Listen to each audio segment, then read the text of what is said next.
Despite what my Deltarune-centric YouTube channel may have you thinking, I actually really like making my own original stories. I get really wrapped up into fandom sometimes, but I do have my own original stories and projects that I would like to work on more often. And one of them goes like this. At the world's edge, two people fell in love. They loved each other so much that their bodies fused into one creature that represented their longing and love for each other. They lived happy lives as one, and eventually, as it happens to everyone, one of the partners died. The other, refusing to undo the fusion and letting the corpse of their loved one move on, kept the fusion together, the creature being corrupted into one of longing and grief. This monster now roams the space in between dimensions, peeking into other people's lives by portals it creates through time and space, always longing for the love it sees in others, but now can never have for itself. If you recognize the story, then congrats, you're one of my oldest viewers. This is the story of Absalom,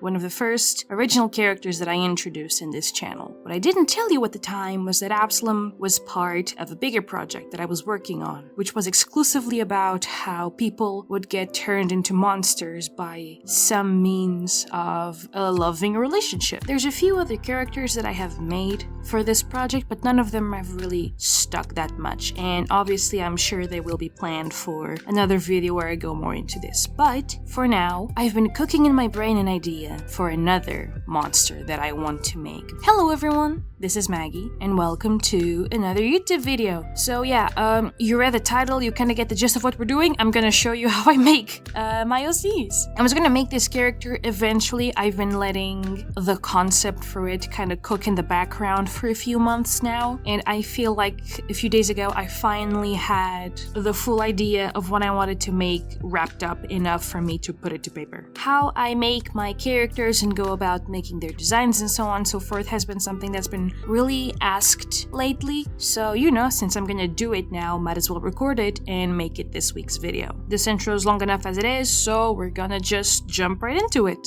Without further ado, let's get started. So for this OC creating process, I'm gonna divide this into 3 steps. First is the initial slap of inspiration, second is the gathering of stuff, and the third one is we draw, we ball. So let's just jump right into it. First, the slap of inspiration. You heard this a million times and you're gonna hear it again. Inspiration comes from everywhere. The idea for this specific character that I've had in my mind for a while came from, I'm not saving myself from the allegations, a Deltarune heyoo that I had back in the day, right after chapter 3 came out. I'm not gonna go too much into the heyoo itself, but I'm gonna just tell you outright, a lot of the times when I make heyoos for fandoms that I like, if they get too out there, usually I will just turn them into original characters. If they're far removed enough, then I can just pluck them from the fandom. And that's how I get inspiration for most of my original characters. So for this concept, there were 2 main things that I had to work with. First things first, I really wanted to work with like very cartoonish looking hallucinations, and I know that kind of sounds weird because hallucinations tend to be very nonsensical, but like I wanted something very childish because the type of love we would be tackling with this character would be parental love. So obviously there's a parent and there's a child, so maybe the hallucinations it makes would be kinda very childish, very cartoonish, so I wanted to play with that. But also, I did a first sketch of what I wanted this character to look like back in like July 2025, and this is what it looked like. Obviously, you can still tell that that was supposed to be Tenna, and look, little Telly is there. Oh my god, she was almost an OC, like an original one. But yes, I did this. I never finished it, but I got really obsessed with it. So I'm gonna turn it into an actual character. The idea for this design is that we're gonna kinda clean it up a little bit, but something I really want to keep is how I kind of made the frayed wires for it. You can see that like the wires kind of split into like tree branch shapes, and I fell in love with that shape language so much. I love how they look, and I really want to make a proper character with those types of shapes. So that's the inspiration we got for it so far. Let's see where this leads us. The next step is the gathering of stuff. Obviously, with somewhat of a design idea that we already have set down, we're gonna kind of be working backwards with this one, but hopefully this will still help you kind of get through with it. So there's three main things that I value the most when it comes to a character: a very strong silhouette, shape language, and color palettes. That's what you're gonna want to look through the most. What exactly do I mean by silhouettes? So in character design, a well-designed character is usually one that you can tell just by their silhouette. For example, I'm gonna throw a few of them on screen, and there's no colors, there's no shape language, there's no expressions, but you know who these people are because they have such an iconic silhouette. Exactly. That is one of the most important things for myself when it comes to character design. If they don't have very specific font shapes, then what's the point? Obviously, working with a silhouette and shape theory is gonna kind of help you get through some stuff. For example, if you have an idea for if your character needs to be kind of scary looking or give off that they are dangerous, obviously you're gonna want to work with sharp edges and pointy shapes. If you want to make them very friendly, you're gonna maybe want to work with circles and squares. If you want to make them like very strong characters, you're gonna want to work more with just squares. There's a lot of like very cool shape language stuff that you can learn, and that is like the very basics to get a cool design going. But obviously, this is just the gathering of stuff. I'm not telling you to start drawing silhouettes right now, just, start thinking about it, look at references. And listen, I know this is a little obvious, but get your ass on Pinterest, go make a mood board. And if you really don't like Pinterest or you want to get your ideas from other websites, I recommend you install PureRef. This is how I made a lot of my mood boards for college. It's gonna tell you that it's a paid app, but it's not. You just put in $0 and they'll let you download the app for free, okay? Got it. Anyways, what are we gonna get for this guy? The first idea that I had is that all the characters for this project are somewhat based off of already existing aesthetics. For example, first you have Absalom, who is very love-core and meat-core inspired. He works with a lot of pinks and reds, even if they are very muted to kind of give off how unhappy he is, but also it's a giant bug because there's someone rotting inside of him. Then there's Thang, another character that I have for this project. He was very much based off of liminal spaces and weird core. There's a lot of very rainbowish details with him. There's a lot of like those nasty greens that you see in liminal spaces and some weird core collages as well. And for this character, I kind of had the same idea. I wanted to kind of stick to a specific set of aesthetics because a lot of that is already going to help you with shape theory and very nice color palettes. So for this one, we're gonna go with cyber and web core stuff. What is that? It's gonna be mostly this kind of shape, this kind of color. It's gonna be very blue, green. Maybe we throw in a little bit of a rainbow in there as well. We're gonna work with very shiny, soft surfaces, but we're still gonna wanna make it kind of weird in a disassociating way, if that makes any sense. So we have that aesthetic to work with. It's gonna help us start gathering colors and shapes and what we're gonna wanna do. And just from that, I'm gonna start looking into other things that kind of are derivative from that. I'm gonna put in the Pinterest board that I made for them on the side, or at least more ideas of web core and cyber core stuff because that's what I'm working with. But again, a lot of the things that you're gonna want to go look for is colors, shapes, body types. There's a lot of good ideas you can get from fashion as well, even if like your character won't wear any clothes. There's a lot of very good shape and color theory in there. You can search up icons and other kinds of shapes like stars, circles, spirals, all that kind of stuff. And now we move on to the last part.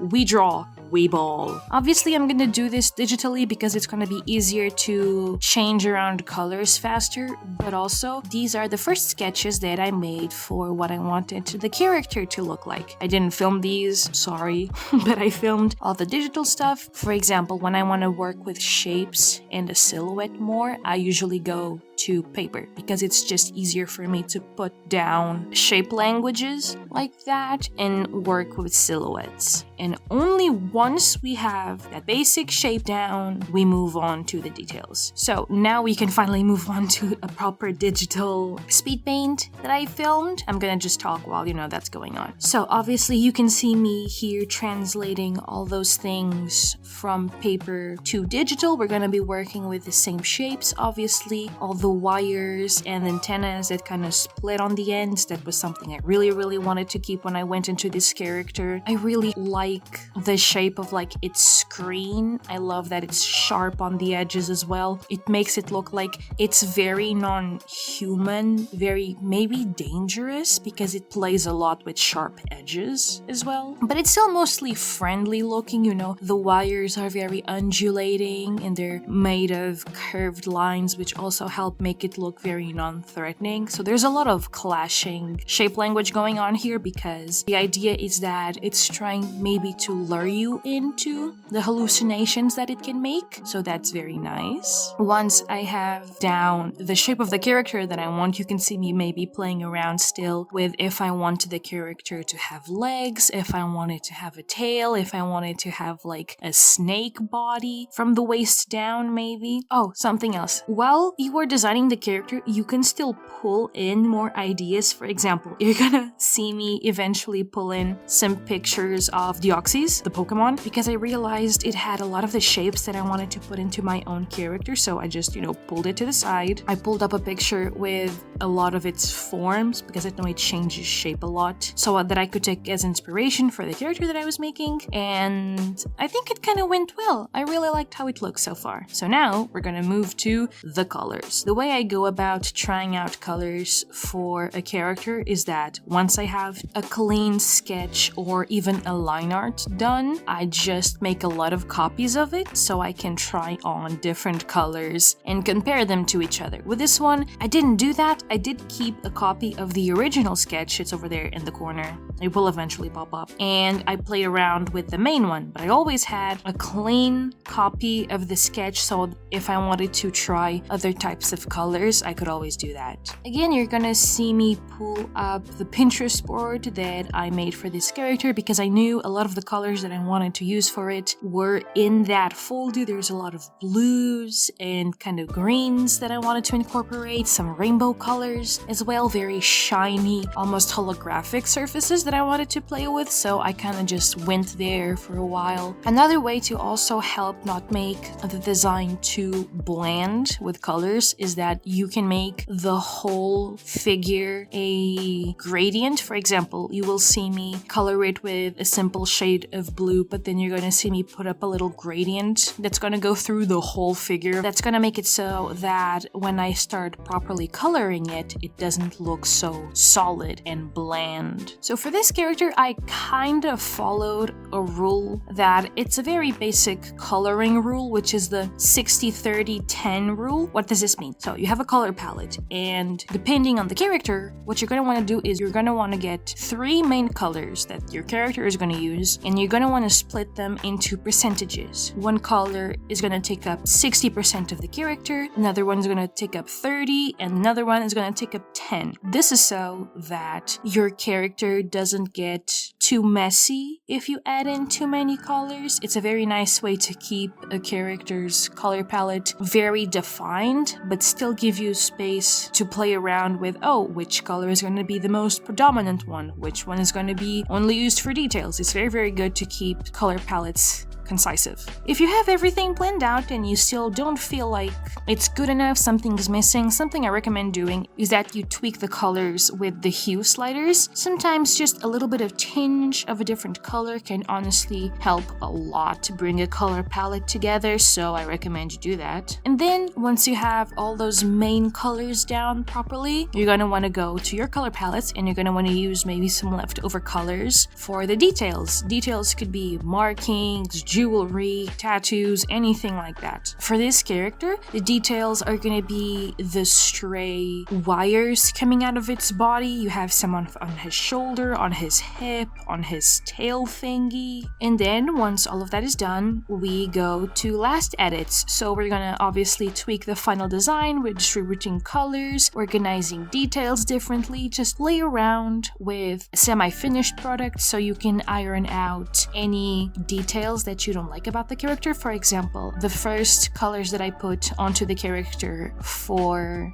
the wire color distribution, I didn't like it a lot, so I was playing around with those colors for a while. Oh, do I use more green? Do I use more red? Do I use more yellow? Where are the colors going? The wires were actually supposed to be like 5 colors, like the rainbow, but then I realized maybe that's too many colors, so I cut it down to 3, which is red, yellow, and green, and that actually helped a lot, keeping it small and more organized. I decided to add some 4-pointed star motifs because I think that's one of my favorite shapes to add to characters like ever. I don't know, it's so elegant, sharp, pretty. Mwah. Chef's kiss, I love that. So I tried to throw in some of those, but then again, I felt like the design was still a little bit too bland. I was missing something. And then I realized from the mood board that I had made for that character, a lot of the textures on the mood board were very shiny, very holographic, and I wasn't able to translate that into the character that I had right now. So something I did was I grabbed a rainbow brush that I have and I started applying it to some areas of the character. I smudged it, I changed how it overlaid onto the colors underneath it, and I created this kind of holographic shine to the colors, and that fixed so many of the issues that I had with this. It didn't look bland, it looked more textured and shiny, and that you can kind of tell what it would feel like to grab onto that thing. Maybe it's like a rubbery plastic, cold, shiny, smooth, you get it. Once we iron out all those details, we call it a day. I'm not gonna be making a character reference sheet for this character yet, but we will work on it. So, without further ado, let's reveal it. So let me introduce you to the finalized character. This is SamSings. SamSings is a creature which dwells in the mind of mostly children. It likes to lure in the children it could never have itself and lure them into fantastical, cartoonish, outlandish hallucinations, trap them in dreams or waking nightmares depending on how well they react to it. Very different from the recent monsters it has been created. SamSings wasn't formed by a romantic relationship with someone else. A lot of people think that mayhaps it was a parent driven insane by the death of their child, who now jumps from the minds of slumbering children, looking for the perfect one to bring back home with him. And that is pretty much it. Oh my god, I love him. He's so weird. I love how he looks. I love the giant hands and the tiny screen face. I love the way like the wires just poke out everywhere. Oh my god, it's gonna be so much fun to like properly make a reference sheet for this guy. God knows the other ones kind of needed to. I should be working on that. But yeah, that is pretty much it. I'm so happy how this guy turned out, and I'm happy I could do this in a video to kind of teach you guys how I personally go about making OCs and hopefully help you guys in your quest to make your own little scrunkly so that you can make disastrous little backstories for them like I did. Oh my god. Also, this is the first video I'm making after hitting 6k. Thank you so much for 6k followers. What the fuck? I'm so thankful. Oh my god. I'm gonna try not to be too sappy about it. I kind of wrote a post about it once I hit 6k, and I'm so thankful. I hope I never stop being thankful and never stop losing sight of the blessing that has been being able to do what I do and to have people watch it and support me. But yeah, that is pretty much it. Thank you so much for watching. Like, comment, subscribe, blah blah blah, YouTube words. If you would like to see some of my art, stories, characters, a little bit more about SamSings maybe, these are the social medias where I'm on right now, but below you will find my card listed with every single social media where I'm in under the sun. And if you would like to learn more about my OCs, projects that I'm working on, you can visit my website. I know it looks different. I spent a whole week redoing it from the ground up. Doesn't it look pretty? I love how it looks. I hope by the time that I have the video done, one. SamSings will have its own page on the website. If it does, I'm gonna leave it linked in the description so you guys can go find it and read more about them. And if you would like to see sneak peeks at upcoming projects, things that I'm working on, maybe kind of life updates, you can join our Discord server. We stream twice a week, every Friday and Saturday, and we just have lots of fun there. Sometimes we do coding, sometimes we draw. We just have a blast with whoever joins us, and if you would like to do that, then you can come there. Link in the description. And that is pretty much it. Thank you so much for watching, and I will see you in the next one. Bye-bye!